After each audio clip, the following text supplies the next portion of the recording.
Hello and welcome to IndianMoney.com's YouTube channel. My name is Fayaz. The Sensex is doing phenomenally well. It has just crossed the 50,000 mark, and the big question over here is to do or not to do. That's the question. Well, to invest or not to invest is a question that has been keeping a lot of people awake these days, because a lot of investment gurus have always stressed upon the fact that you should always invest when the market is low. You should always be greedy when others are scared, and you should be scared when others are greedy. But is it the right time to invest? Well, in this video, we'll chop down or break down this entire factor and let's understand whether it is the right time or not.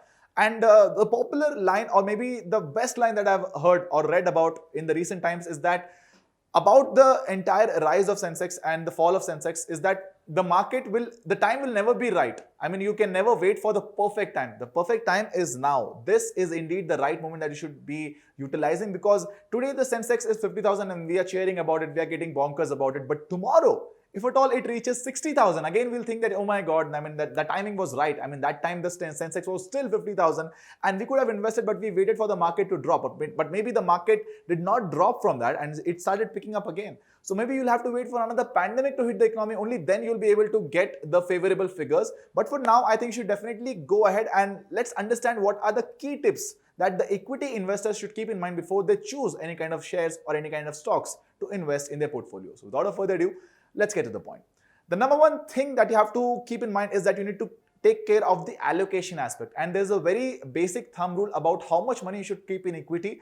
Well, it is basically 100 minus your age, and whatever is remaining would be your good share that you should keep in equities. For example, if at all you are 20 years old and you're watching this video, and if you have some money with you, so 100 minus 20 is equal to 80. So 80% should be your stake in the equity shares, and remaining 20% can invest in any of the less risky kind of investment options like debt, like gold, like bank FDs, etc., etc. And remaining 80% you should invest in equity stocks.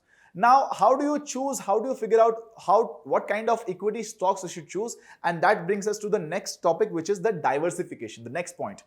How you should not basically put that entire 80,000 rupees into any one kind of company. Of course, you can get phenomenal rewards if at all that particular company picks up, or if at all that particular company clicks. But what if you fail there? So it's always good to take risk, but it is smarter to take calculated risk. So you should diversify that 80,000 rupees in maybe 4 different kind of companies. You should not diversify it way too much. You should not invest in like 80 different kind of companies, but maybe focused diversification would be much more appreciated over here. So you can invest in companies like maybe pharmaceutical, IT, FMCG, etc., etc., and basically choose the kind of companies that you have already known about or heard about.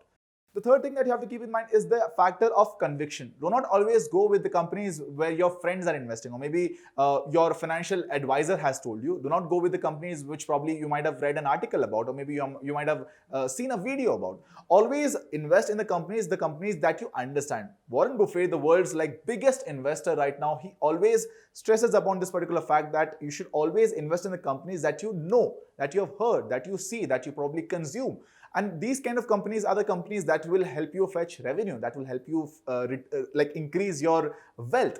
And that's the reason why you should not invest in something that you don't understand. For example, if at all you are a commerce professional, and if at all you are a commerce graduate and you don't understand anything about maybe IT, so do not invest in an IT company just because your friend has told you. If at all you can read about it, research about it, go through the company's dynamics, go through the company's financials, like do your own share of research. And after that, if you understand about the company, only then you should go ahead and invest it. Otherwise, you should stick to your basics and stick to the kind of companies that you understand and invest in only those kind of companies. And last but definitely not the least, the most important factor over here is that you need to maintain liquidity as well. You should not invest all your money into shares, because tomorrow, if at all there is another market crash, if at all there is another investment opportunity, you should always be prepared for it, always be ready for it, because tomorrow, like for example, today, like the market's conditions are doing very good, and maybe because the Sensex is around 50,000 mark now. So today the share which is costing you 100 rupees, tomorrow if at all the Sensex falls, or maybe if at all there is another pandemic, or if at all there is another global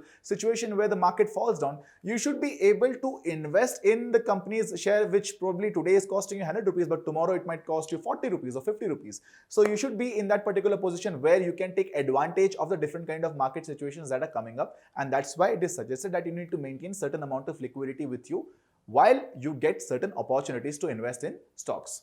So I hope you found this video informative, and if you did, make sure you give it a like and also encourage us. And if you have any questions, any feedbacks, any suggestions for us, also leave that in the comment section. And if at all you want to learn more about personal finance, career building, farming, business, you can download the Financial Freedom app.